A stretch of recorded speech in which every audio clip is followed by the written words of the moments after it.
잠언 30장 6절 말씀을 다시 보시겠습니다.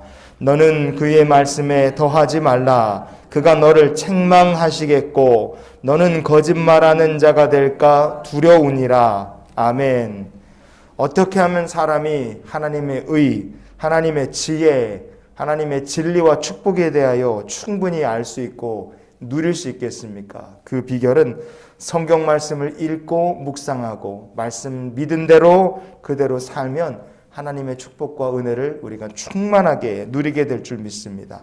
성경 말씀은 축복만 우리에게 주는 것이 아니라 죄로 인해서 타락하고 치우친 인생, 죄악으로 치우친 인생마저도 믿고 회개하면 구원받기에 충분한 은혜가 있기 때문에 그렇습니다.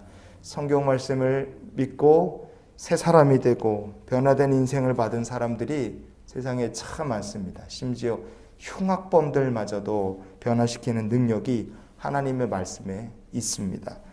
유영택이라는 사형수가 있었습니다. 그는 29살에 사형을 당했는데요. 97년도 12월 30일 날 사형을 당한 사람 중에 하나입니다. 그가 어떤 죄를 저질렀느냐? 가정집에 침입해서 이 가정주부를 성폭행을 하려고 했어요. 네, 여자분이 반항을 하니까 둔기로 머리를 내리쳐서 사람을 죽였습니다. 그리고 옆에 있던 딸도 둔기로 내리쳐서 기절을 시키고 성폭행을 했어요. 그는 사형을 집행받았는데 사형이 집행되기 전에 이런 유언을 남겼습니다. 내 사체를 병원에 기증하겠습니다. 그리고 그의 마지막 유언은 여러분도 예수 믿고 구원 얻기를 바랍니다.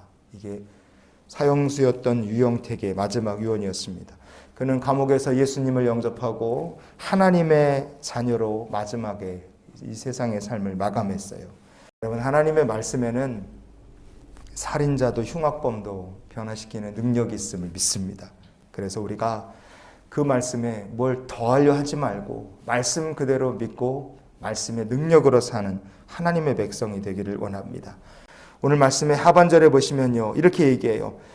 너는 그의 말씀에 더하지 말라. 왜냐하면 그가 너를 책망하시겠고 너는 거짓말하는 자가 될까 두려우니라 그랬습니다. 우리가 하나님의 말씀에 무엇을 더하려는 사람이 되면 책망을 받을 수도 있고 거짓말하는 자가 될까 두려워해야 한다는 거예요.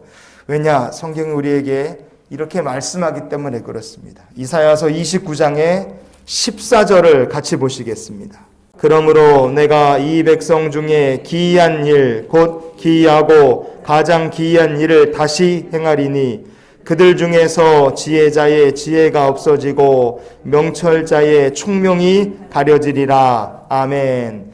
사람이 하나님의 말씀을 멀리하거나 말씀이 무엇인가를 더하려 하면 어떤 일이 벌어지느냐? 하나님께서 백성 가운데 지혜를 없이 하시고 총명을 가려버리십니다. 하나님이 주시는 지혜와 총명이 사라지고 없어진다. 그럼 그 다음에 뭐가 찾아오겠습니까? 사람들은 이렇게 합니다. 이사야 29장의 15절 말씀을 같이 봅니다. 자기의 계획을 여호와께 깊이 숨기려 하는 자들은 화 있을진저. 아멘. 여러분, 사람이 지혜와 총명이 사라지게 되면 그 다음에 그 사람이 하는 일은 뭐냐? 자기의 계획, 자기의 죄, 자기의 생각을 하나님으로부터 깊이 숨기려고 발버둥을 칩니다. 그러면 죄와 변명이 난무하는 세상이 되는 것이고 결국에는 하나님의 무서운 심판이 더 빠르게, 더 무섭게 확정될 수밖에 없는 것입니다. 그래서 우리가 이런 소망 가지고 오늘 하루의 삶을 살았으면 좋겠어요. 주여, 오늘도 말씀의 능력으로 세상을 살게 하여 주시옵소서.